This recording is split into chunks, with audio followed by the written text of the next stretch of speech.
Hi there. In this video, we're going to learn about making theoretical confidence intervals for a proportion. Okay, so we have looked at confidence intervals using simulation, specifically bootstrapping, and so we'll compare with that method as well. And so when we learned about confidence intervals, we saw this, that our confidence interval is a point estimate. That's our sample statistic from our one sample, plus or minus the margin of error. Okay, so we're not changing anything as far as the formula. That's still our confidence interval. And remember, we took our sample statistic, we subtracted our margin of error, added our margin of error, and then we got our confidence interval. Okay, but now that we've learned the central limit theorem, the theory, and we, by bootstrapping, we estimated the standard error from our bootstrap distribution, right? But it turns out there's a formula for that, and we learned that recently in our central limit theorem when I've got our conditions and models here. These same conditions still apply, and we're looking at proportions. So we saw that the standard error for the model, the normal distribution, is square root of PQ over N. Okay, so we're going to be using that. That's our sample-to-sample variation. So we can use that. However, we're only going to have a p hat. We'll just have one sample, and we'll have a p hat. So we're going to replace that with p hat q hat over N. Okay, so we learned the standard error. That's where this is coming from. The standard error is the square root of PQ over N. That's when we know our population proportion. However, we don't usually know that. So for a proportion, so we're dealing with proportions in this section here. Dealing with proportions, our point estimate will be p hat plus or minus. Now we saw a 2 there before, 2 times the standard error. So I'll explain why I have a z star there. And then, like I mentioned, we don't know p, so what we're going to do is estimate with our p hat q hat over N in the square root. Okay, so this is like 2 standard errors that we did before. But this z star, this critical z score, is going to be determined by our confidence level. So we used 2 in the past because we were going out 2 standard deviations or 2 standard errors. And we did that because that represents approximately the middle 95% of the distribution, right? Because it goes 68%, 95%, 99.7%, approximately. Okay, so I'm going to show you what numbers we'll put in for z star. And then I just want to remind you that the margin of error is part of this formula. There's really 3 formulas in one here. We have our whole confidence interval formula. The part after the plus or minus, the z star times the square root, that's the margin of error. And then within that, that's a certain number of standard errors, right? Like 2 standard errors. That's a certain number of standard errors. So the standard error formula is also inside this confidence interval formula. So I give you 1 and you get 3 formulas. It's like a 3-for-1 deal. Okay, so let's do an example so I can show you how this is going to work. We're going to use our calculator for this one, but I will also come back and we'll do bootstrapping as well and see how they compare. Okay, so a Pew Research poll found that 59% of U.S. adults think marijuana should be legalized for both recreational and medical purposes. So they did a survey of 5,098 adults, and they did this from October 10th to 16th in 2022. Okay. They also broke out the results by subgroups. I don't have that on here, but I do have the link down below, and I'll put it in D2L as well. And it's really interesting to look at different groups by age, race, political party, all that kind of stuff. And maybe you might see that in a homework question or lab or something like that. Okay, we're going to stick with just the entire large group for right now. Calculate the theoretical 95% confidence interval. Okay, so theoretical is telling me which method to use, right? And then 95% confidence interval for the proportion. So I know I've got a p hat of adults who think marijuana should be legal. Okay. Okay, and now I've got a space here. So let's start by writing out our formula. p hat plus or minus z star times the square root p hat q hat over n. And remember that q or q hat is equal to 1 minus p hat. It's the complement. So sometimes you see the formula in some books, you'll see p hat parentheses 1 minus p hat. Those are equivalent. So if you prefer to do that, you're welcome to do that as well. Okay, so let's go ahead and calculate this. I'm going to put the numbers in. What is our number? So we need our p hat. So see if you can find p hat in the paragraph. We need, I'll tell you what z star is for now, and I'll explain more about that. We also need our n, right? Okay, so if you said 59%, that's right. Our p hat is 0.59. And then this 5,098, that's quite a large sample size, right? And I think the reason they did that is because then they also wanted to break down into individual subgroups and not have those be so small that it was meaningless. So I think that's why they've got a good 5,000.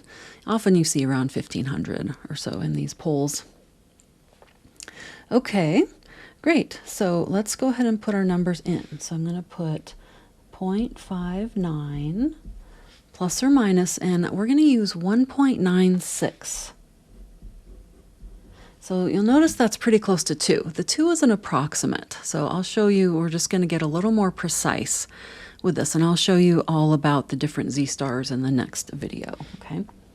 So hold on for that. So 1.96 times the square root, 0.59, and you can either calculate the complement in advance, or you can go 1 minus 0.59 over 5,098. I kind of like doing this because then I don't need to do another calculation, and I can just do everything in my calculator at once. Okay, so let me show you how I put this in my calculator, and you can also use the online calculator like Desmos.com. That's really great because you can see all your steps in there. Okay, so what I'm going to do is I want to calculate this entire margin of error at the same time. I'm going to show you the little green bracket here. I don't want to calculate different parts and have round off error and round and write a decimal and then multiply 2 decimals together, because then I'm going to get round off error in my intermediate steps. So I want to do this entire thing at the same time. So let me show you how I do that. I go 1.96 times the square root, and you might need to do a second to get your square root. My square root is right here. Okay. Then I'm going to type in, and depending on your calculator, it might open a parenthesis for the square root. Mine doesn't do that, but if yours does that, if you need to close it at the end, do that. But sometimes it doesn't matter if you close it at the end or not. It'll assume that it's at the very end. So play around with it and see if you can match. Just play around with it until you can match my answers here. Okay, so 0.59 parentheses 1 minus 0.59. So I'm going to close that. That's my Q hat. And I'm still inside the square root divided by 5,000, so 5098. Okay, you can see with my calculator, I'm still in the square root. So on your calculator, make sure you're still inside the square root. And that's why I make my line go all the way down to show that that is still in the square root. Okay, and now think of standard error, or sorry, this is margin of error. On a poll, think about it should be somewhere between like 1% up to maybe 5%, or sometimes if it's really big, it might be up to 10%. But if you get like plus or minus 25%, shouldn't be in the ballpark of what's reasonable. So always keep in mind what's reasonable for margin of error. Okay, so I'm going to write my 0.59 plus or minus, and then in green, I'm going to write this entire margin of error, and I'm going to keep 4 decimal places because we want to keep some accuracy to this. 0.0135, and the next one's a 0, so that's going to stay 5. 0.0135. You can always cut it off later in the interpretation, but it's nice to have the accuracy in the meantime. Okay, so that is our confidence interval. Pretty cool, huh? I mean, we still need to do the subtraction and adding part, but that's our whole margin of error. So here I'll do the subtraction part, 0.59 minus 0.0135, comma, 0.59 plus 0.0135. Okay, you don't have to write that step. I'm just going to write it once to remind you how we got this. 0.59 minus 0.0135 is 0.5765. Then 0.59 plus 0.0135. 0.6035. And again, always check this interval to make sure it's reasonable as well, right? Our survey was 59%, so we should have just a bit below and a bit above. So this is 57.65% to 60.35%, okay? So we could write it like that. We could write 57.65%, comma, 60.35%. Okay, great. So that is our confidence interval for 95% confidence interval using theory, using the central limit theorem. Okay, now let's see how that compares. Let's review our bootstrap method and compare. So be sure you pay real close attention to which one it's asking you to do, right? It's important to know all the methods and just read really carefully which one so you can show the proper way for whatever question you're working on. Okay, so now we're going to do a bootstrap 95% confidence interval using the bootstrap estimate of the standard error. So remember, with bootstrapping, we also did 2 different methods. So we've got 3 now. Okay, so bootstrapping, the other one was percentiles. So we'll do both. Bootstrap 95 confidence interval using percentiles. Okay, so for the standard error, I'll cover that one up for a second. For the standard error, what we did was p hat plus or minus 2 standard errors. Okay, so same formula, it's just the 1.96 is a little more precise than the 2. This is same formula, essentially. Okay, so I've got my stat key, and remember where we were on the stat key homepage. The bootstrap confidence intervals is the middle column, and we're doing a confidence interval for a single proportion, so just one proportion. And now we need to put in our data because it needs to know, well, yeah, it's taking a bootstrap from our original sample, so it has to know what our sample was. Okay, so we need the count. I know the sample size, 5,098, but they didn't give us the count, did they? So I'm going to go back.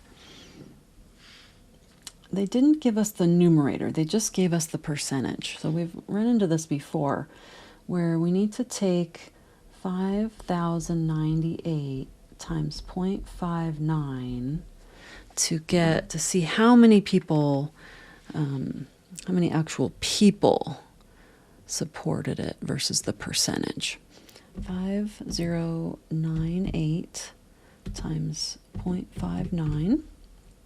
Okay, and again, it's generally rounded off, so I'm just going to round however this is rounded. So it's 3007.82. So I'm going to round that up to 3008 people, okay? Okay, so now that tells me my p hat is approximately 3008 out of 5098. Okay, now we can put that into stat key. 3008 people. Okay, and remember that's our original sample, and we're treating our population as many copies of that original sample. And we can draw, here's one sample. Another sample, and it's calculating the proportion each time who would support legal marijuana being legal. It is in Oregon right now, but this is a nationwide survey. So now I'm going to go ahead and go up to 2,000. There's 1,000. There's 2,000. And remember, we got our standard error. The first thing we did when we were learning about this was we got our standard error from this graph. So this is an estimate of the standard error. Of course, everything is an estimate in statistics, right? We just want to make our estimate as good as possible. So this is 0.0069. So if I go out 2 standard errors on each side, that will be my confidence interval. Okay, so let me write that down. We still have our 0.59. That is our original, from our original sample. Plus or minus 2 times, got to go back and read it again, 0.0069. Oops, 0069. Okay, now I'm going to go ahead and multiply that by 2, and that will allow us to compare that with our other method. So 2 times 0.0069 is 0.0138. Wow, that's pretty close to 0.135. Isn't that incredible? I didn't do this in advance just because I was really curious. I just decided I'd find out with you how it turned out. So now we have 0.59 plus or minus 0.0138. Okay, and I will go ahead and subtract and add.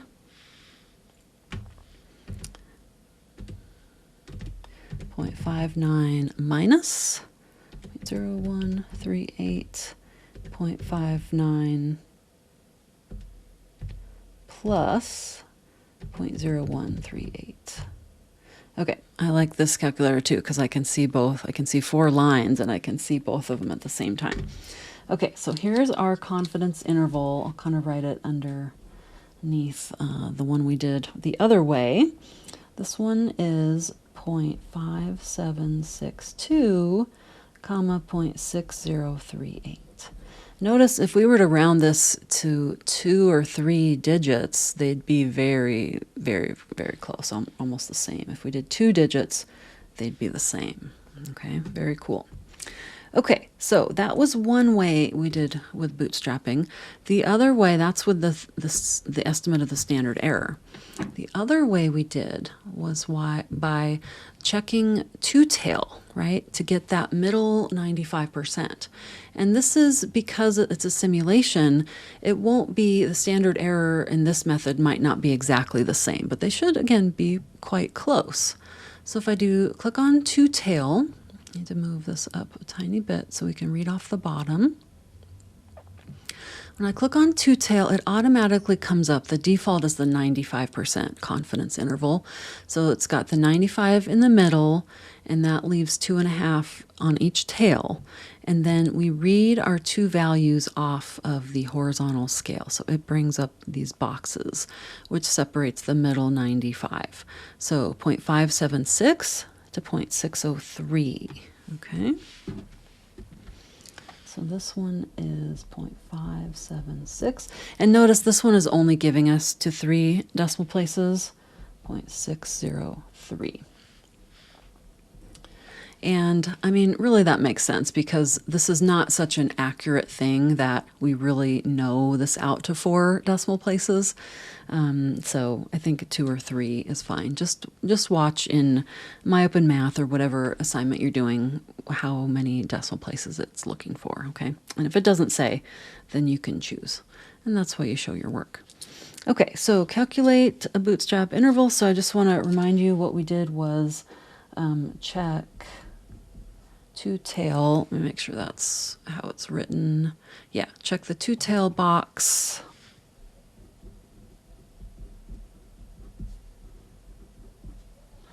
And use the values that define the middle 95%.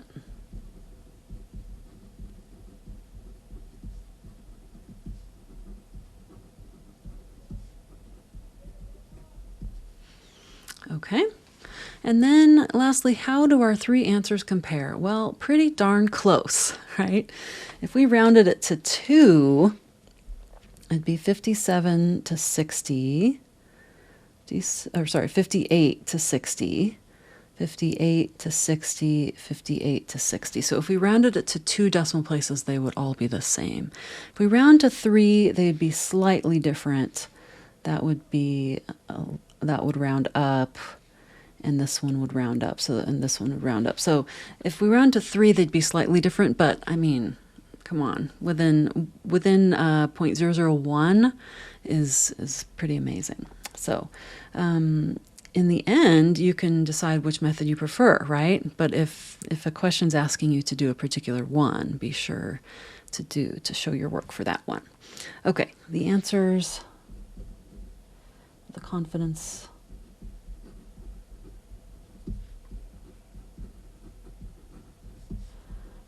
intervals are very close. The same to 2 decimal places. And within about 0.001. Okay, and at the bottom you have the link to this actual study. You can see what they say their margin of error is and compare if you're interested in that. And maybe we'll use this study later on. Okay, thanks for watching this video, and I'll see you in the next one.